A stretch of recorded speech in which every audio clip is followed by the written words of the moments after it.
Welcome to the Kwazzie Show. This is Mazza, And Mary. and today's show is all about attachment and the stress and anxiety and all of these things that attachment causes us.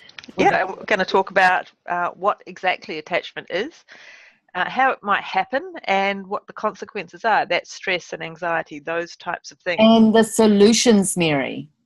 Yeah, we're all about solutions, aren't we, Marianne? We Yes. want our listeners to have some answers and some. Yeah. And I think we've got a lot of great examples, and we've both written books and we've done so much research to really discover some really fundamental aspects of our society and life, and how we tend to don't even know we're doing it. But, if you look at what is attachment, Mary? Yes, when you do. Attachment, as far as a dictionary definition goes, there are a few definitions for it. It's often, if you think of a really simple attachment, it's the attachment you put on your email all the time, when you're sending someone a photo.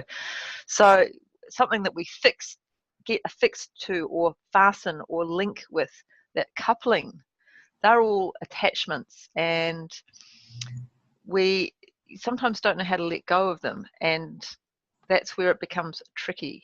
Well, do you know what that's just come to my mind in that moment? You know how my mind works, Mary.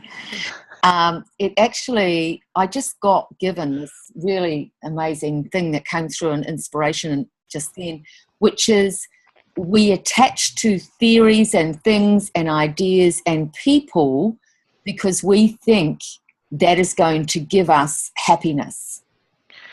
Wow, that's very profound, isn't it? And that's exactly what we keep searching for. People keep looking for ways to experience happiness. Yeah. So we could say, if the opposite of that, attachment is really fear, isn't it, of missing out? Yeah, it is fear of missing out. And fear of missing out is one of the pandemics of our society today. It's witnessed in our Instagrams and our Snapchats and Facebook. Or is it fear of also, we could consider it's fear in many forms, fear of not being accepted. Yeah, fear of being rejected. Yeah. So fear of letting go. And can I give you a little example when it comes to motherhood, because about attachment. And last year, my 29-year-old daughter was diagnosed with breast cancer. She's doing well, she's doing great. But the whole experience made me realize how attached I was, not just to her, because I love her and she's a pretty special person, but the idea of being able to control her life, even though she was 29 years old. And you couldn't control it. No. So you would have gone into spin out.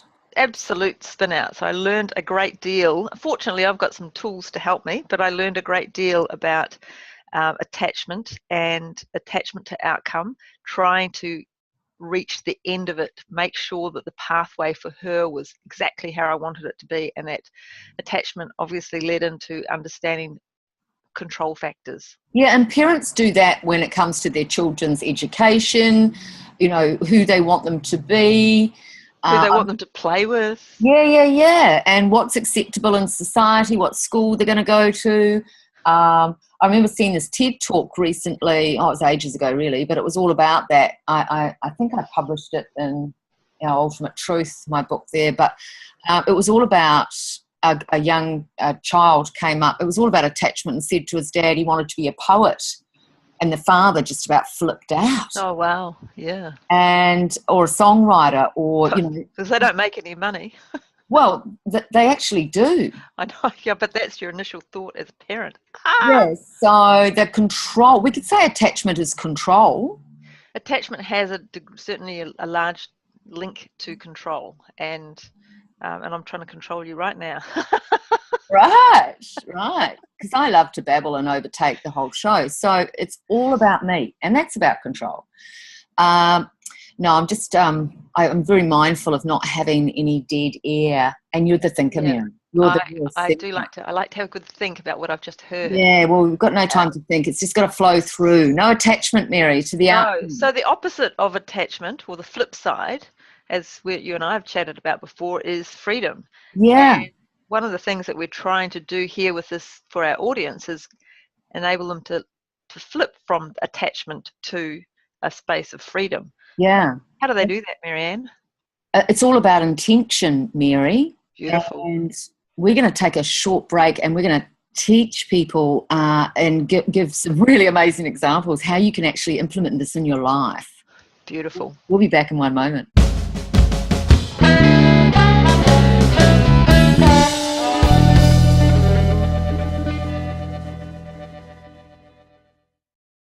Welcome back. Hello there. So we're just talking about intention and attachment. So if attachment is control and fear of I have to be this certain way so I'm going to be accepted, or I have to control everything so my life looks like that. Is it all about acceptance then, Mary?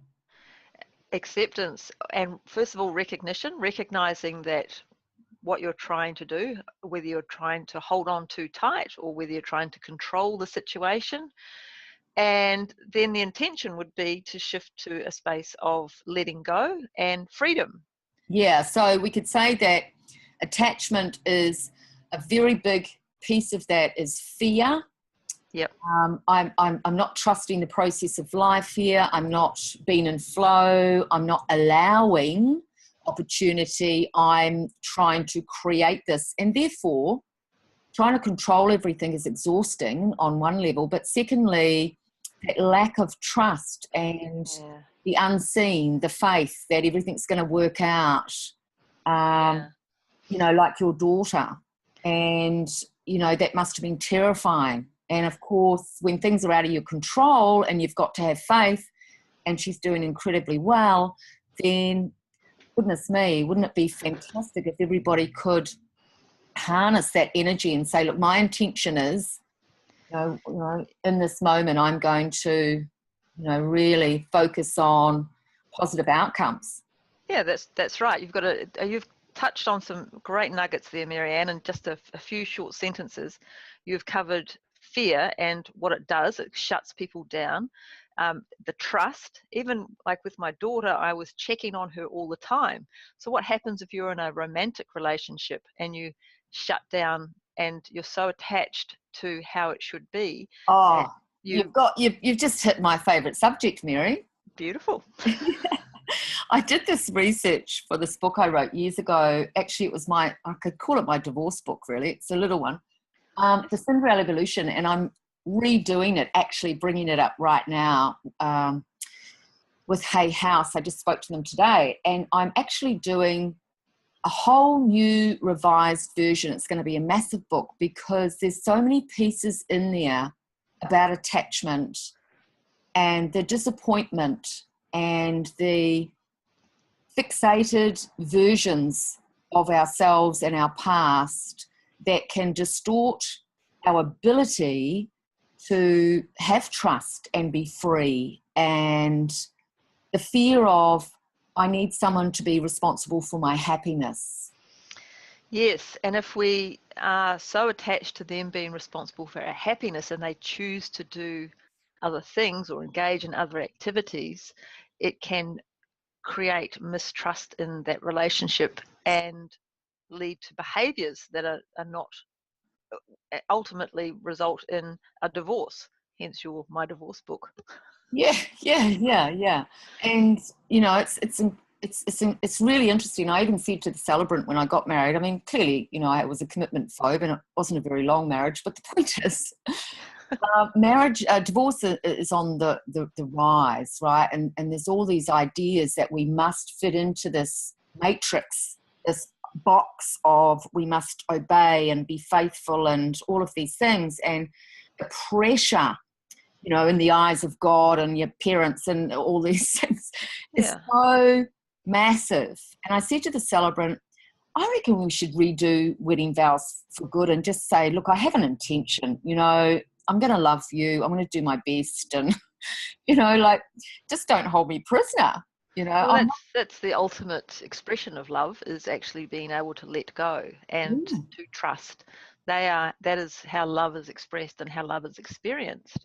Yeah. So if we are contracting those feelings and trying to hold people in, then we actually don't get to experience love. We probably live in the realm of lust. Well, there is that too, Mary, because, in my research, what a born researcher I am, that funny thing when somebody says, I was asking a lot of men when they were leaving their wives or the relationship was reversed in some way. So why are you leaving her? Oh, look, I love her, but I'm just not in love with her anymore. Yeah, and I would say, that's cutting, isn't it, too? Yeah, so what you're actually saying is she doesn't turn you on. Well, yeah. And I said, well, that's lust. And so, the foundation of relationships must be based on connection, friendship, all of those things. And imagine, Mary, I did this exercise when I wrote the book, and I gave some women to do this exercise, and I said, I want you to go on 6 dates, right, before you go in the sack with them. And I managed to convince a couple to do 3 dates, but they couldn't, go past that. But the point is that most people, well, I don't know about most people, but, history does suggest that we do get in the sack quite quickly. And so these women were blown away when they stopped and they decided to do 3 dates of getting to know the person, talking about now 3 dates, Mary. How long does the date last? Like 2 or 3 hours, dinner, 4 hours max, maybe. I don't know. But let's say we're only asking, 24 hours to get to know someone before you sleep with them or decide whether you want to sleep with them or whatever the case may be. But this attachment to what people think love is versus what actually is lust. And so then the ignition, the spark, and the chemistry is overriding the important exploration of who you are, what you identify with, what your hopes, dreams, desires are. Yeah, it's more about really, can you be friends? Like a lot of people get attached to this idea that, if this, I'm really, that's my person, that's my person, that's the person that they've got that look, they're the right nationality, the right age. They're going through the list and ticking the list off. Yeah, my family will accept them because, just so many people have so many things. And I used to be like that too, so superficial. And then you discover, well, he's just terrible, or he's, all of these things that you might discover about someone. Later. Too late. Yeah, too late. And the golden nugget is these women, when they went on and did this inquiry and dated these people, by the 3rd date, not one of them wanted to actually sleep with the person. And they learnt so much about themselves, and self-value was saved, knickers on, integrity, all of that. Wow, that is really interesting. Really interesting. Great piece of research. So attachment could be looked at. Imagine for a moment, Mary, that we had no attachment about age or gender. Look how long Australia took to accept, same-sex marriage. Yeah, it certainly did take a long time, didn't it? And yeah, imagine if we did have no attachment and we were able to experience love in its purest form. Love is love, and just as it is for whomever. Yeah. And, even with women, it's on the rise exponentially now that women in their 40s and 50s are choosing to date really younger men because they've been through that whole, attachment. And now it's just is it Zsa Zsa Gabor that said, I'd rather be a babysitter than a nursemaid? Yeah, something like that. Yeah, I agree. But I think that the attachment or the judgment that society has on what's acceptable and what's not comes from that old model or that paradigm of the male is the head of the household. The male can go out with someone, if he's in his 50s, go out with someone in his 20s and nobody even, everyone goes, oh, yeah. Yeah, it's very interesting how many concepts that we are attached to. I've talked in my book about the myth of motherhood and how women have lost their opportunities at times for writing their own history or creating their own legacy because of this myth around motherhood. And we've got a lot of myths that we're all quite attached to about how society should operate. Yeah, and that's a really good thing. I'd really love to talk a little bit more about that whole legacy piece around women and men and what that looks like, and also how much, like, even grief is an attachment. The pain that people go through for such a long time, being attached to that person. Yeah, and it's certainly after bereavement, we feel an intense level of grief because we have lost somebody, and often we don't realize how attached we were until we do lose somebody. I know, and pets, and my goodness, the pain and suffering that we cause through mega attachment. So how about we take a quick break, Mary, and when we come back, we can discuss solutions. Yep, that's a great idea. And we can delve into this piece about, which will be our next show, all about that legacy piece, but we can touch on it. I think it's really valuable in this moment because it's really looking at, what we're all here for, really, isn't it? Yep, let's have a little look at grief and legacy when we come back. We'll be back in one moment.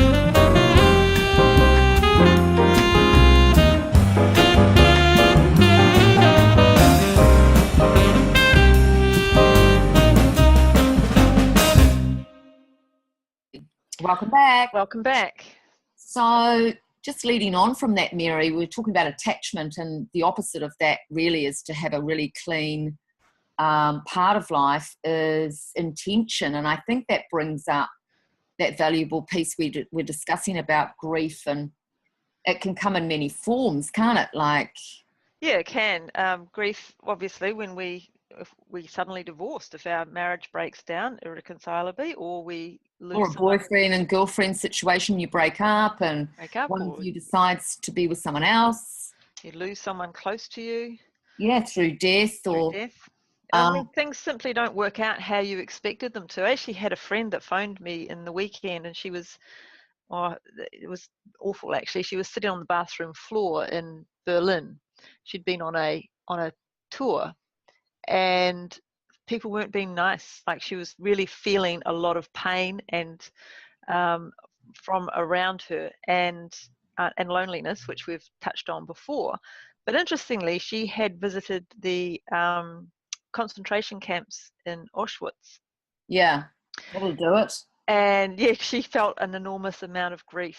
And I've written about this in my book on legacy and what legacy is and why legacy matters. How we can often feel and become very attached to the feelings of people we don't even know. And I know that sounds a little bit spooky, but there is a well-researched piece of information coming much more to light now, which is about intergenerational trauma and how we connect and are carrying trauma from our ancestors. Absolutely. And also there's also research too, Mary, to back that up around actually 98% of our thoughts aren't even our own. We live in this massive quantum field, this matrix, and its mass consciousness have the same beliefs that, we must feel completely devastated if this happens, or if somebody is responsible for my happiness because I'm so attached to them being responsible for me, then that means if they leave or the relationship breaks down in some way or through death, that's your whole source of happiness gone. Yeah, absolutely gone. And so I think what you're offering in the next show that we're going to be talking about legacy is, would you like to share that, because it's so valuable? Yes, we will talk about intergenerational trauma and how it does affect. I've got some great examples that we can share about how people have carried the grief of their ancestors. And what I offered to my friend the other day was that not all, which is exactly what you've just said, not all the pain that she's experiencing was hers, and it's important to recognize what is yours and what's not. But also, Mary, it's also about the legacy pieces. What does your life stand for? And here's a great question, right? If that person wasn't responsible for my happiness, yeah, what would my life look like? Or if I was responsible for my happiness, true empowerment about having an intention, like you have an intentional legacy, which we'll be discussing. Yes, you do. Thank you, Marianne. You do. You've read my book. An intentional legacy or an accidental legacy. And the question is, what do we want to be remembered for, or who do we want to be remembered as? And they will shift you from attachment. I can assure you of that. Yeah. And so when we take charge of ourselves in a relationship, for example, and we say, I have a really healthy life, I have a great set of friends, I love what I do, I take care of myself, I exercise. Yeah, who am I being? Yeah. So the more whole we can become as an individual, meeting somebody from that place, then sure, we'll be disappointed if it didn't work out, but we're not going to be devastated and your whole life is in the toilet. Oh yeah, that's spot on. You're spot on with that. Absolutely spot on. So let's take a quick break, and perhaps when we come back, we can move more into our career and our work life, how that plays out on attachment as well. How does that sound? Sounds like a great idea. Oh, and we can even throw in success, Mary. We can even throw in success.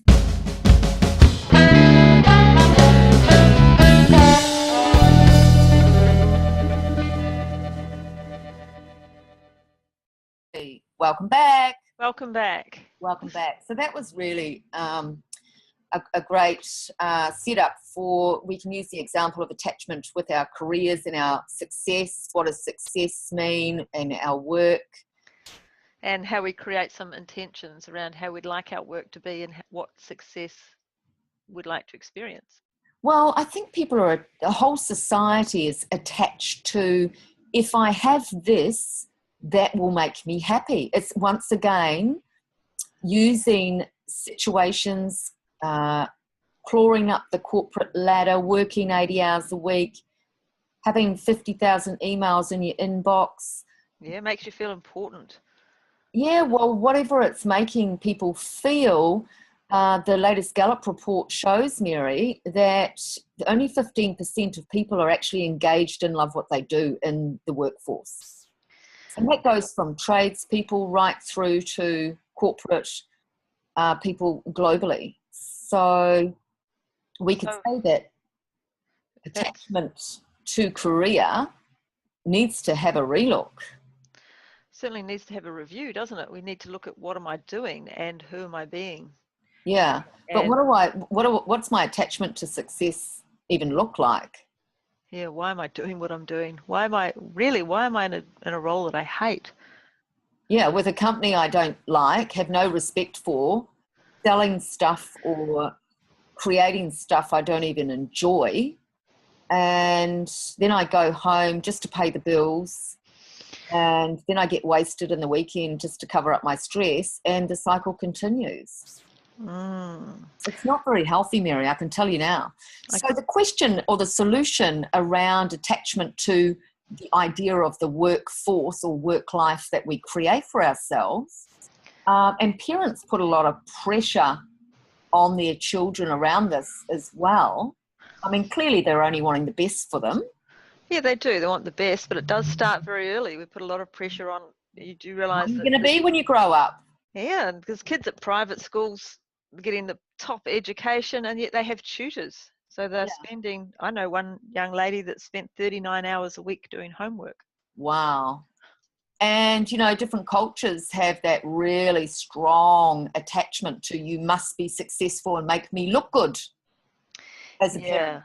The ego. Yes, well, yeah, that's how you make friends and influence people. Right. So the more successful my children are, then that better that makes me look. Is that what you do? Yeah, which is a complete myth, isn't it? And that's again what I touch on in my book about legacy, that our children are not our legacy.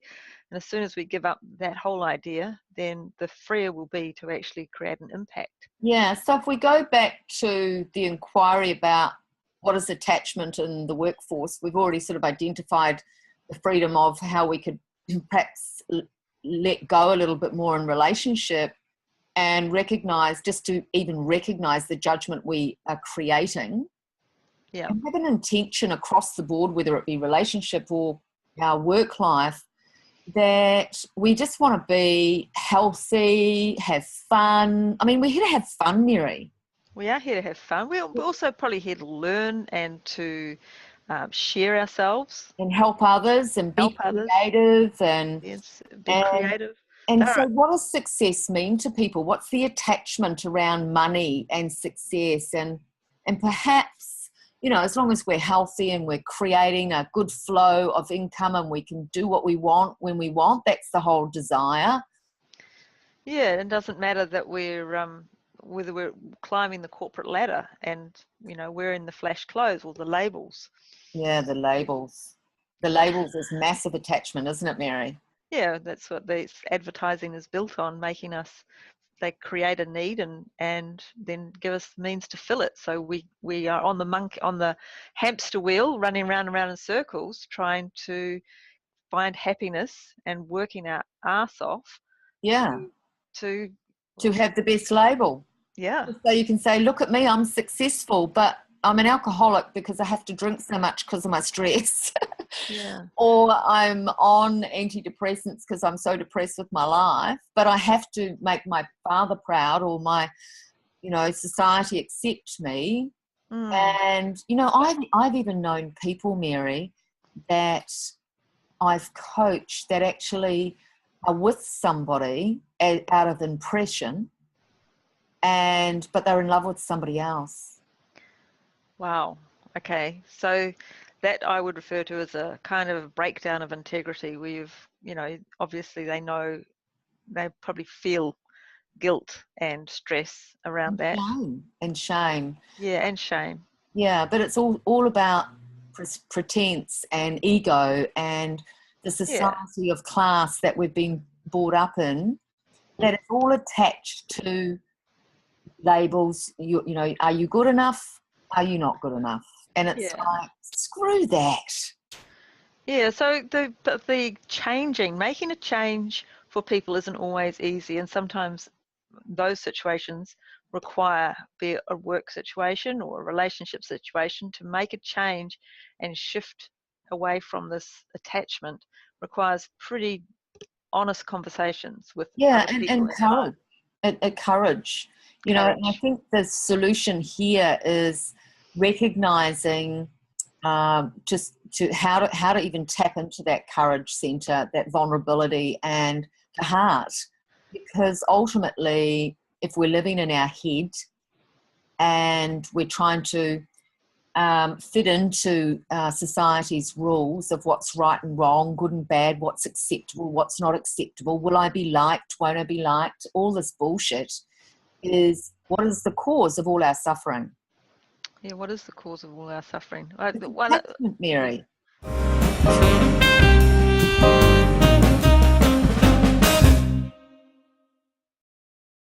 Welcome back. Welcome back. So to really look at these solutions, Mary, it's really about the more authentic we are as human beings, the more that we can create the level of happiness that we want. And freedom. And take responsibility for our own happiness.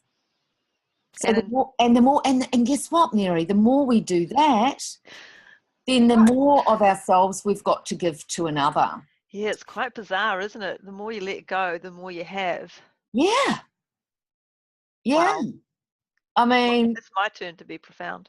Yeah. So I channeled this thing the other day. I don't know if I've even said it yet, but it was like, you are the resource of the equation of everything that you are. And that's, deserves some dead air. So people Pretty can good. think about it, because, we have all the answers within. We know our truth, and it's just about asking the right questions. So a really valuable question could be something, if I was to offer that. So if you weren't afraid of the judgment from others, what would you do? Who would you be with? And how would your life look? Wow. What do you think, Mary? I think that is a great question to be asking. It'll throw up a lot of opportunities, and I would like to add to that another good question that might come out of that. If I was my real self with the people around me, what conversation would I be having? Wow, I love that question. I like it too. Say it again. If I was my real self with the people around me, what conversation would I be having? Yeah. And so it's time to get out of the false self, isn't it? The ego is just so debilitating.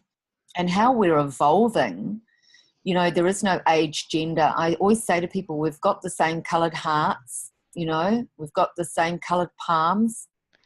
And just to drop all this separation and attachment just causes more separation, really, because it's like, well, you're not good enough unless you have that, or unless you drive that, Mercedes. And there's nothing wrong with, I love wealth.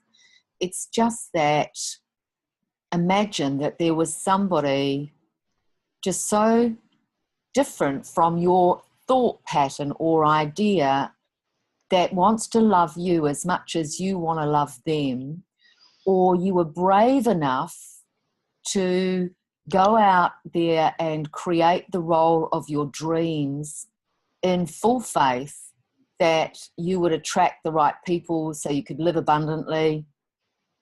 And I think we're attached to the fear of risk, maybe, Mary. Attached to the fear of risk. Again, I don't know. Yeah. Not sure about that one. We might be attached to the fear of success, true success, the real joy of life, peace of mind success. Yeah, because it mightn't be acceptable to others. I might have to suffer loneliness and separation if I become all that I can be. That's, because people mightn't like it. Yeah, and the people around me might change, and we're attached to the way things are. So yes, you brought me right back, Marianne. You're quite right. We're attached to the fear of risk. Yeah. Beautiful. Well, I've really enjoyed today's show, and I hope people have found, or just had enough openness and willingness to have a look at it and consider where in your life are you attached because you're too afraid to live the life you really want. Yeah, and we'd love our audience to start living the life they really deserve, and we hope that this has been a little reminder of it's within reach. Yeah, live the joy, baby. Live the joy. Okay. It's been great talking to you, Mary. Thanks, Marianne. You have a great evening. Okay. Bye for now.